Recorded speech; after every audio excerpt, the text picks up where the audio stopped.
Welcome back to the channel, Manny B Investing, MBI, and what we've got for you today is a little bit of a different look.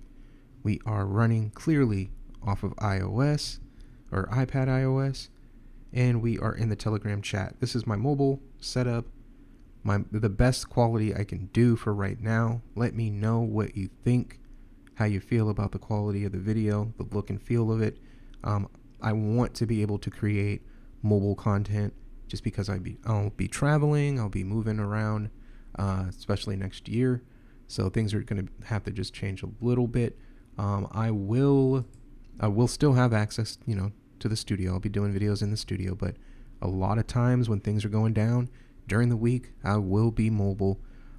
So definitely looking to see what that experience is like. Hopefully you guys like it. But in the Telegram for Paribus, sparked some good conversation. So I figured definitely would be really good to check this out. This was like yesterday. Dennis was talking to Riso G, who's kind of annoying, but has been entertaining and has sparked some good conversation. So this guy was complaining about the minimum requirements being 50,000. He's saying that that's too much for him. He can't afford to get to that much, etc., etc. The CEO responds, we thought of this, and that's why we have the 50K as a minimum. The average coin holder wallet size is around 100,000 tokens. 50,000 is way below the average. Plus, given the gas fees, it makes little sense to bring that minimum to even a smaller number. So what he's saying here is 50,000 is the minimum that you will want to use to participate in this, decided by the project themselves and the fees that Ethereum carries. It doesn't make any sense for you to do something like what I spoke about with Ampere, with the AMP token. My investment in it, which, I didn't really understand staking or how it worked. I liked the token. I started buying it. But then I found, you can DeFi with this. You can get back percentage points. Okay, but it's on the Ethereum network. So when I went to do the smart contract fees ate all of my rewards for the entire year. My ROI was out a year and a half. It was like 1.2 years for ROI for me to recoup the Ethereum fees that I would have to pay for the small amount that I had to stake, which is why we don't like Ethereum. It doesn't scale. It doesn't allow for the small person to do any transactions that make sense. If you send $1 million, it costs $1,000 to send it, right? This is just an example. That's not a lot of money. If you're transferring $1 million, you're going to pay $1,000 in a fee. That's fine. You're okay with that. You have $1 million. But if you have $500 and the fee is $1,000, you're in the whole $500. It doesn't make any sense. It doesn't scale, which is why we are Cardano fans. But it sparked this conversation. I thought it was interesting. Figured I'd share it.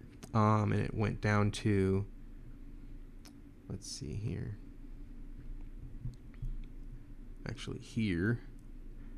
They went on with this conversation for a little while.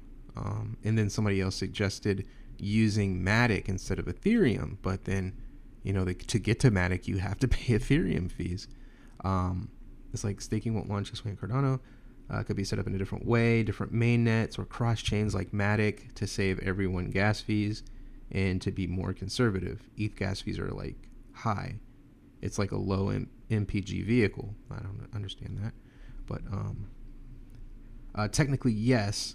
However, then you would need to go via Ethereum to Network X Bridge. That would end up paying more than just staying on Ethereum, as KuCoin right now only supports our token withdrawal via Ethereum.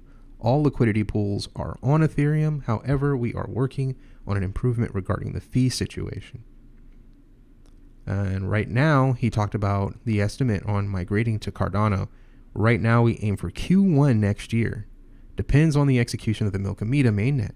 So this Milkamita project that came about, and Simon admitted on a call a couple of weeks ago that partnership came about due to Wave's advisory role with this project.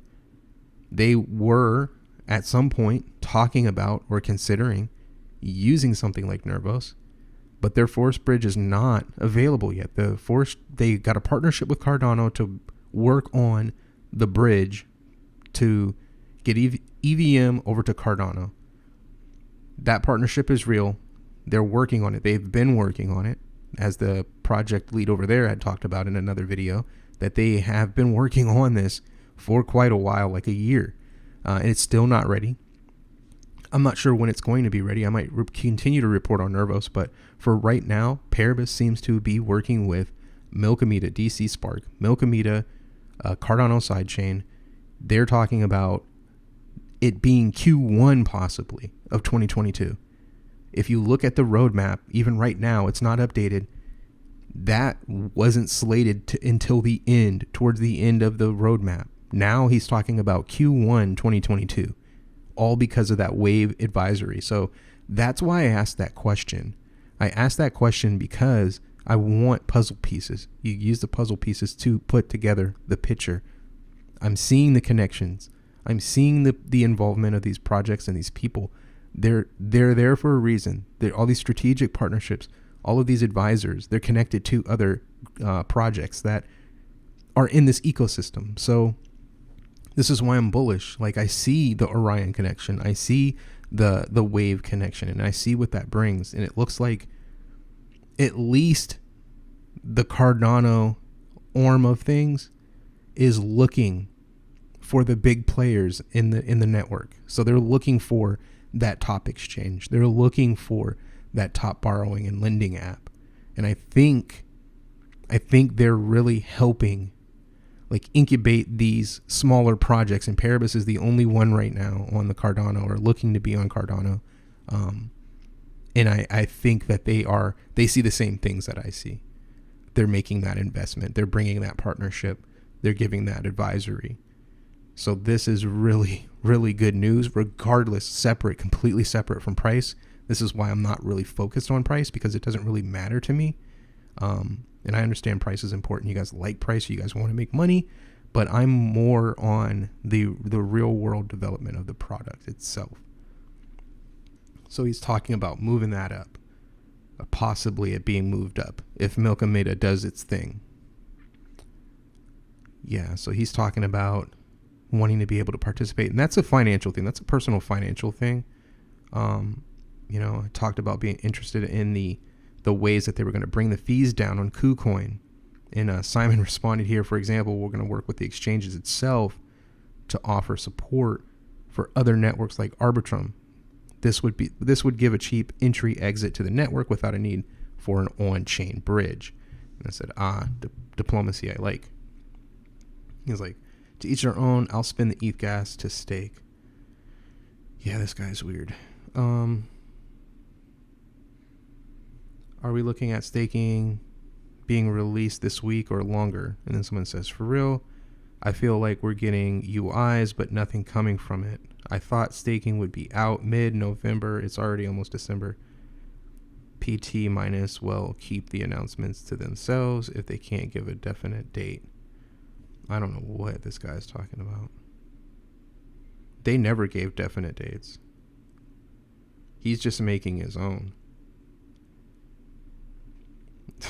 Man, people are funny.